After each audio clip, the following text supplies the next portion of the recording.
In the heart of the city stood a Rolls-Royce showroom, its gleaming vehicles a testament to luxury and exclusivity. The showroom exuded an air of sophistication, with polished floors reflecting the ambient lighting and the scent of fine leather permeating the space. James, a seasoned sales manager with years of experience, was accustomed to the high expectations of Rolls-Royce clientele. His demeanor was polished, and his approach was meticulous, ensuring that each customer felt valued and attended to. One afternoon, a man entered the showroom, his presence commanding attention. He was tall, with a dignified posture, and his attire, a well-tailored suit, suggested he was accustomed to the finer things in life. His demeanor was calm, and he moved with a quiet confidence that drew the attention of those around him. Approaching James, the man introduced himself as Mr. Thompson. He expressed interest in purchasing a Rolls-Royce Phantom, inquiring about customization options and the purchasing process.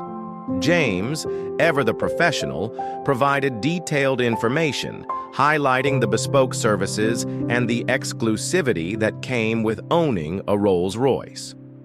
As the conversation progressed, James began to feel uneasy.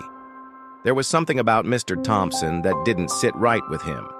Perhaps it was the lack of a personal assistant or the absence of a luxury watch that typically accompanied high-profile clients. James's instincts told him that Mr. Thompson might not be the affluent buyer he appeared to be. After a thorough assessment, James made the decision to decline the sale. He informed Mr. Thompson that Rolls-Royce had a selective clientele and that, based on company policy, he would not be able to proceed with the purchase. Mr. Thompson, though taken aback, nodded understandingly and left the showroom without protest.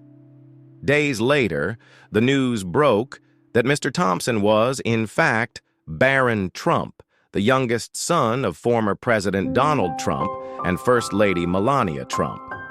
The revelation sent shockwaves through the luxury automobile community. James was stunned. He had unknowingly declined a sale to a member of one of the most prominent families in the United States. Realizing his mistake, James felt a deep sense of regret. He had allowed his assumptions and biases to cloud his judgment, leading to a missed opportunity to serve a distinguished client. Determined to make amends, James reached out to Barron Trump through official channels, requesting a meeting to apologize in person. He expressed his sincere regret for the misunderstanding and hoped to rectify the situation. Barron Trump, understanding the nature of the incident, agreed to meet with James. During their meeting, James offered a heartfelt apology, acknowledging his error and the importance of treating all clients with respect and without prejudice. Barron, displaying maturity beyond his years, accepted the apology graciously. He emphasized the importance of inclusivity and understanding, noting that appearances could be deceiving and that everyone deserved equal treatment. The incident served as a valuable lesson for James and the entire Rolls-Royce team. It highlighted the dangers of making assumptions based on appearances and the importance of upholding the brand's reputation for excellence and customer service. In the end, the story of the Rolls-Royce manager who declined a sale to Barron Trump became a cautionary tale within the luxury automobile industry. It underscored the need for humility, open-mindedness, and the recognition that every client, regardless of their background or appearance, deserves the highest level of service and respect. The news of James's blunder spread like wildfire through the Rolls-Royce network. Whispers turned into murmurs, and murmurs into full-blown conversations. Some colleagues were sympathetic, understanding that mistakes happen. Others, however, were critical, questioning James's judgment and his suitability for a role that demanded impeccable social graces. The incident also caught the attention of the media.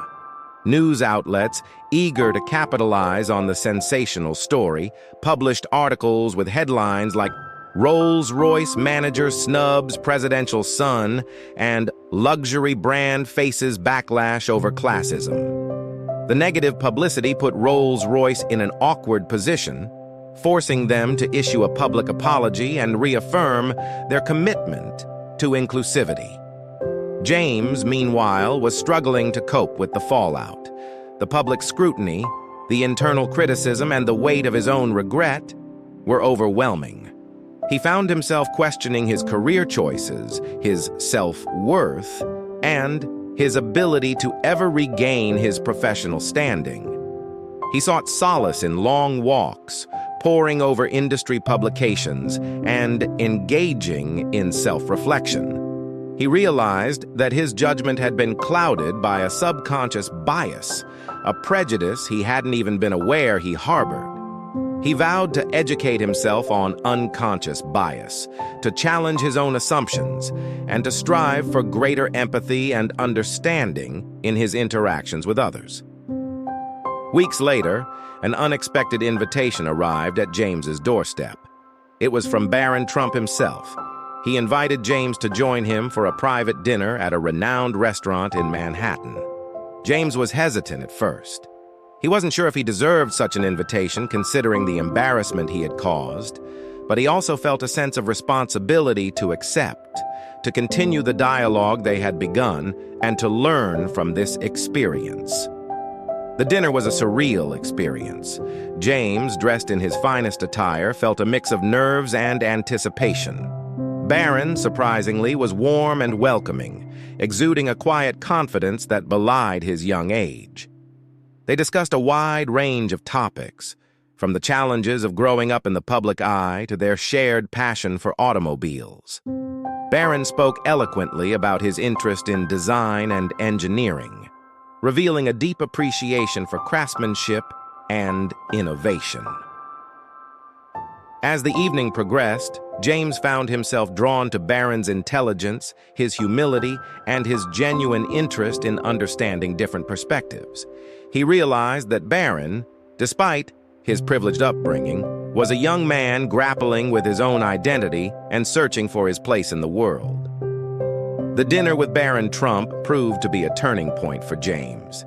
It opened his eyes to the limitations of his own worldview and the importance of cultivating empathy and understanding.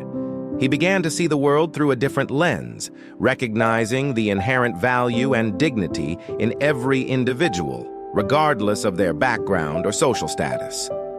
He also began to see the incident as an opportunity for growth. He decided to share his experience with his colleagues, organizing workshops on unconscious bias and the importance of inclusive service.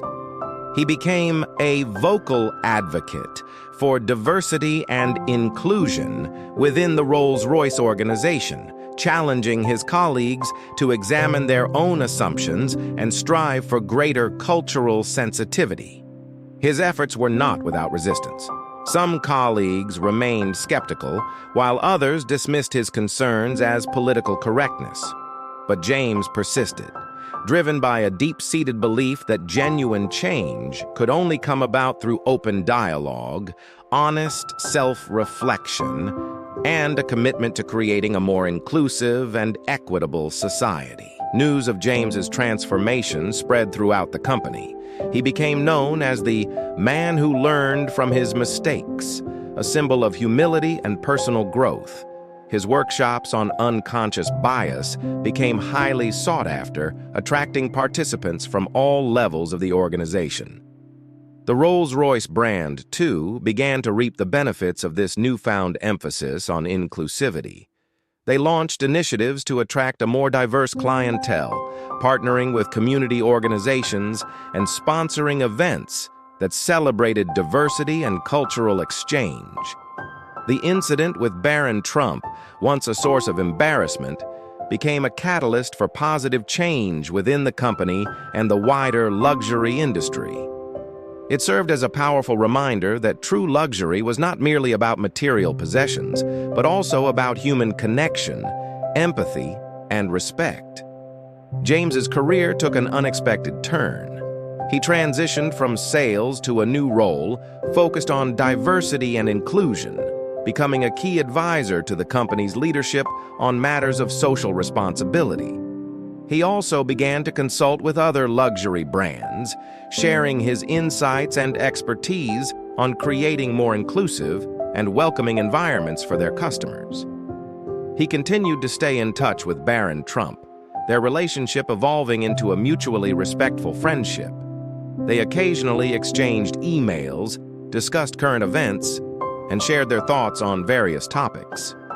Barron, inspired by James's journey of self-discovery, became an advocate for social justice, using his platform to raise awareness about issues such as poverty, inequality, and environmental sustainability. He remained committed to promoting inclusivity and challenging societal norms, demonstrating that true leadership was about using one's privilege to make a positive impact on the world. Years later, James and Barron Trump reflected on the events that had brought them together. They acknowledged that the incident, while initially painful, had ultimately led to positive and lasting change. James had found a new purpose, using his experience to make a meaningful contribution to society. Barron had become a respected voice for social justice, inspiring others to challenge the status quo and strive for a more equitable and just world. The Rolls-Royce brand, once synonymous with exclusivity and privilege, had evolved into a symbol of inclusivity and respect, attracting a diverse clientele and fostering a culture of empathy and understanding. The story of James and Barron Trump became a cautionary tale, a reminder of the dangers of unconscious bias and the importance of cultivating empathy and understanding in all our interactions. It also became a testament to the power of human connection, the importance of learning from our mistakes, and the potential for growth and transformation even in the face of adversity. Barron, despite his privileged upbringing, grappled with the weight of his family's public image. He felt a constant pressure to live up to expectations, to maintain a certain image, to always be presidential. This pressure, he confided in James, often felt stifling, limiting his ability to express himself authentically and pursue his own passions. James, having come from a more humble background, could relate to Barron's struggles. He understood the pressures of societal expectations and the importance of finding one's own path, free from the constraints of external definitions. He encouraged Barron to embrace his individuality, to pursue his passions with authenticity, and to use his platform to inspire others to do the same. As Barron transitioned into adulthood, he became increasingly involved in philanthropic endeavors. He established a foundation focused on supporting education and the arts, drawing inspiration from his own experiences and his desire to make a positive impact on the world. He also began to speak publicly on issues of social justice, using his platform to raise awareness about inequality, environmental sustainability, and the importance of inclusivity. He faced criticism from some quarters, accused of exploiting his family's name for personal gain. But he remained steadfast in his convictions, determined to use his voice to effect positive change. James, ever the mentor, provided guidance and support, helping Barron navigate the complexities of public life. He taught him the importance of staying true to his values, of developing a thick skin, and of finding joy in the journey, not just the destination. The Rolls-Royce brand, under the influence of James's initiatives, underwent a significant transformation. They embraced a more inclusive and sustainable approach to luxury, focusing on craftsmanship, ethical sourcing, and community engagement. They partnered with artisans and designers from diverse backgrounds, showcasing the beauty and uniqueness of handcrafted creations. They also invested in sustainable practices, reducing their environmental footprint and support